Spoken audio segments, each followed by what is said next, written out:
Be me, Brandon, 27, fresh out of grad school with an MBA specializing in lean logistics and agile supply chain management. Graduated top of my class, full of theory, caffeine, and unearned confidence. Landed job as the Director of Operations Optimization at a massive auto parts distribution center in the Midwest. Place is a dinosaur. Concrete floors, flickering halogen lights, smells like diesel and stale coffee. Company is profitable but inefficient according to the spreadsheets back at HQ. My mandate is simple. Cut costs by 15%, speed up throughput by 20%, and modernize the workflow. Salary is 6 figures. Bonus structure is juicy enough to buy a Tesla within 6 months. I walk in on day 1 wearing a tailored slim-fit suit and Italian loafers. Look like I just stepped out of a GQ shoot for Corporate Douchebag Monthly. Meet the warehouse foreman, Frank. Frank is 58, built like a vending machine made of beef jerky and resentment. He's wearing a stained high-vis vest, steel-toed boots that have seen wars, and a hat that says, "World's okayest grandpa." Frank has been running this floor since I was swimming in my dad's sack. I extend a hand. "Hi, Frank. I'm Brandon. I'm here to bring this place into the 21st century." Frank looks at my hand, then at my shoes, then back at my face. His grip feels like a hydraulic press. "Right. The optimizer. Good luck, kid. Don't slip on the oil spots." He turns around and bellows at a guy on a forklift to stop scratching his ass and move the alternators. First week is observation. I walk around with my iPad Pro, taking notes, shaking my head. It's chaos. There's no logic to the layout. Brake pads are next to windshield wipers. Heavy engine blocks are in aisles 4, but the hoist is in aisle 9. The pickers are walking weird, serpentine routes. I ask Frank about it. "Frank, why is the inventory scattered? We need to group by SKU category. Alphanumeric sorting." Frank lights a cigarette inside the building. "Pretty sure that's illegal, but nobody stops him. We store based on velocity and weight, kid. Fast movers near the dock. Heavy shit near the reinforced racking. It ain't pretty, but it flows." "It looks random," I say, tapping my stylus. "The data suggests we're losing 12 minutes per pick cycle due to travel time." "The data don't drive a forklift," Frank grunts. "You move the heavy shit to the back, you gonna burn out my batteries and my guys." I smirk. Classic resistance to change. Old guard protecting their turf. I spend the next 2 weeks building a 3D model of the warehouse in a simulation software. I run the algorithms. The computer says if we reorganize by strict SKU category and implement a zone picking system, we save $400,000 a year. I present this to the regional VPs. They love it. PowerPoint slides full of upward trends and buzzwords like synergy and frictionless fulfillment. They give me the green light. I call a floor meeting. Gather all 40 warehouse guys. They look tired, greasy, and unimpressed. I stand on a pallet, projecting my voice. "Listen up, team. We're making changes. The old way is dead. We're going digital. We're going efficient. No more relying on gut feelings. We follow the data." I pull up the new floor plan on a projector. "We are re-racking the entire facility this weekend." Murmurs of dissent. One guy, Big Dave, raises a hand the size of a shovel. "You want us to put the transmission cases on the top racks in Section C?" "Yes," I say. Section C is for transmission and drivetrain components. Keeps it logical. Section C racks are rated for 2,000 pounds per shelf, Dave says. Those pallets weigh 2,500. I roll my eyes. "I checked the specs, Dave. The safety factor is 1.5x. It'll hold. Stop looking for problems and start looking for solutions." Frank steps forward. "Kid, the specs are for static loads. When you drop a pallet on there with a fork, the kinetic energy spikes. You're gonna buckle the uprights." I laugh. Actually laugh. "Frank, I have a master's degree in structural logistics. I ran the physics engine. It works. Maybe if you guys were more gentle with the equipment, it wouldn't be an issue." Silence.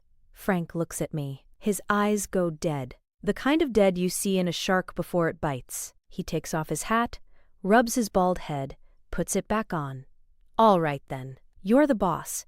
Structural logistics. Got it." He turns to the crew. "Do what he says. Exactly what he says. The weekend comes. I pay massive overtime to get the crew to move everything. I'm supervising, drinking an overpriced cold brew, feeling like Napoleon. Frank is driving a forklift, moving pallets with malicious compliance. He puts the transmissions exactly where I told him. He puts the delicate sensors exactly where the algorithm said, right next to the bay doors where the temperature fluctuates 30 degrees.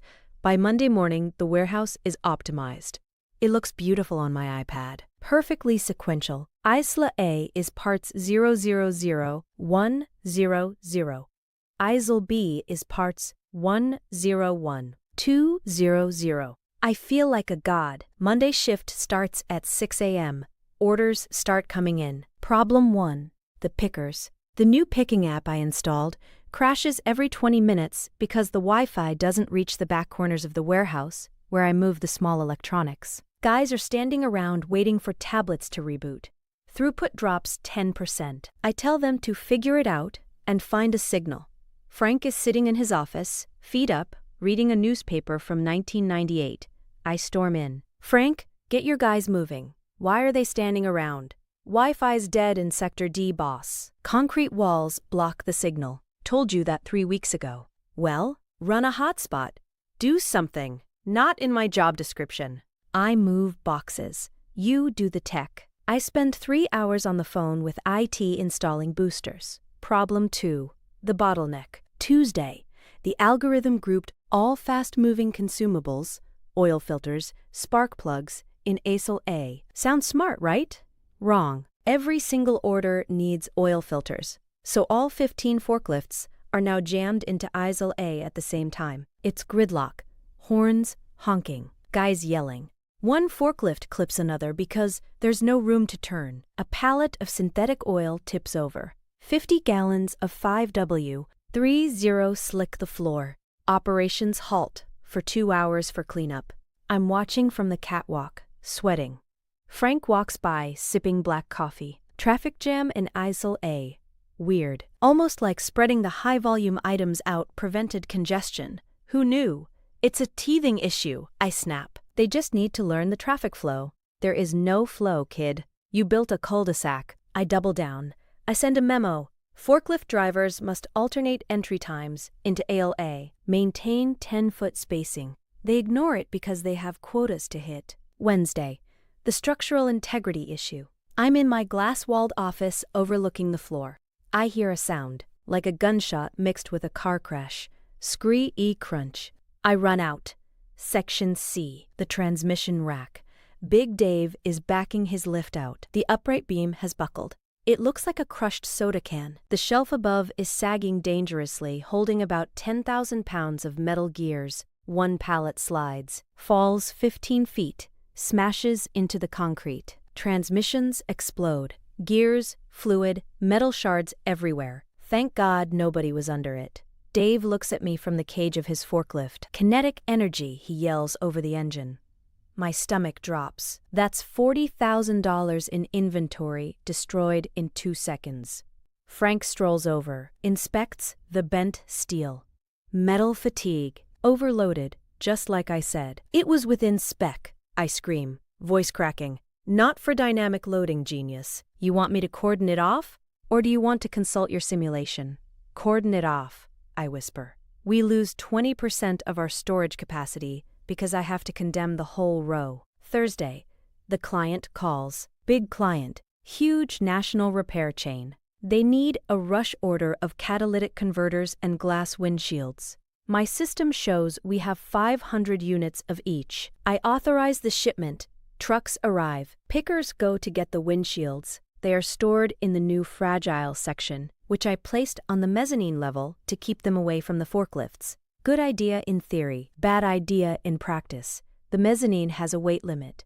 Also, the elevator to the mezzanine is broken. It's been broken for years, but nobody used the mezzanine for heavy inventory, so it didn't matter. Frank didn't mention it. Why would he? I never asked.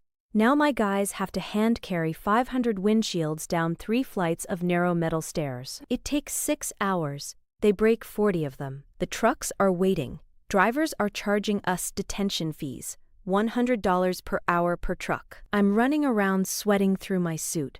Why didn't anyone tell me the elevator was broken?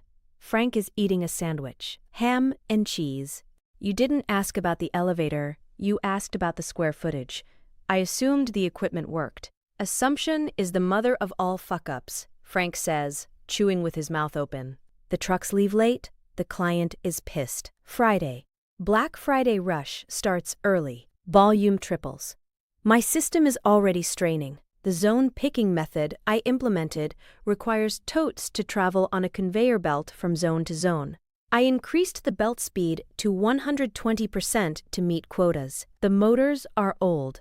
Around 11 a.m., I smell burning rubber. The main drive belt snaps. Whiplash sounds like a cannon. The entire conveyor system grinds to a halt. 2,000 orders are stranded on a dead belt. Silence falls over the warehouse. Just the hum of the ventilation and the sound of my career dying. I run to the maintenance shed, fix it, turn it back on. Maintenance guy, Larry, laughs. Motor's cooked, boss. You ran it too hard. Bearings seized. Need a replacement. Have to order it from Germany. 2 weeks. 2 weeks? We have orders going out today. Should have kept it at 80% speed like Frank had it. That motor is 20 years old. I walk out to the floor. It's over. I can't move product. I can't store product. The docks are full. Trucks are lining up down the highway. I retreat to my office and hide. I text my girlfriend that I might be home late and unemployed. Around 2 p.m., the regional VP, a guy named Sterling, shows up unannounced. He heard about the delay. He walks into my office. I'm staring at a spreadsheet that is currently meaningless. Brandon, Sterling says, why are the trucks not moving? Operational headwinds, I stammer. Equipment failure. Unforeseen variables. Unforeseen. Sterling looks out the window at the chaos. We lost the transmission aisle? We blew the main belt? And why is there a traffic jam in ASIL A? The workforce is resisting the new protocols. I try to pivot. It's a culture issue. Sterling isn't buying it. Get Frank in here. Frank walks in.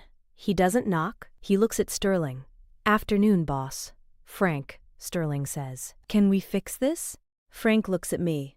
Then he looks at the whiteboard where I've drawn complex flowcharts. He walks over, picks up the eraser, and wipes the whole board clean.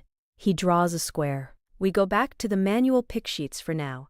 We shut down Islay for inbound, route everything through B. We use the reserve forklifts to cross-dock the urgent stuff. We ignore the SKU sorting and put the heavy shit on the floor where it belongs. He looks at Sterling. But I need authorization for overtime. Double time for the whole crew. All weekend. Sterling nods. Done. And, Frank adds, pointing a calloused thumb at me. I want him off the floor. He's a safety hazard. Put him in the filing room or send him home. If I see him with an iPad, I'm walking. Sterling turns to me. Brandon, pack your stuff. We'll discuss your future on Monday. I pack my bag in silence. Walk past the break room. The guys are gearing up. Big Dave sees me. Hey, structural logistics, he yells. Don't forget your friction coefficients. Laughter erupts. I drive home in my leased Audi, sit in my apartment in the dark, drink oat milk straight from the carton because I'm too depressed to pour a glass. Monday comes. I'm fired. Not just fired, terminated for cause due to gross negligence and destruction of company property. They bill me for the transmissions. I fight it, obviously, but my reputation is toast. 2 months later, I'm working at a Starbucks while applying for jobs. Frank walks in. I freeze behind the espresso machine. He orders a black coffee. He recognizes me. Doesn't smile. Doesn't gloat. Just pays. As he waits for his drink, he looks at the chaotic counter where orders are piling up because the barista is trying to organize cups by color instead of order number. You managing this place now? Frank asks. No, I mutter. Just working. Good, he says. Don't try to optimize the coffee beans. Just put them in the grinder. He takes his cup. By the way, we hit record numbers last month. Using the old system, he drops a tip in the jar. $5. Buy yourself a wrench, he says. Learn how things actually work. He walks out. I look at the $5. I look at the line of angry customers. I stop trying to batch the lattes. I just make the damn coffee. Maybe I'll learn plumbing next, probably harder than it looks.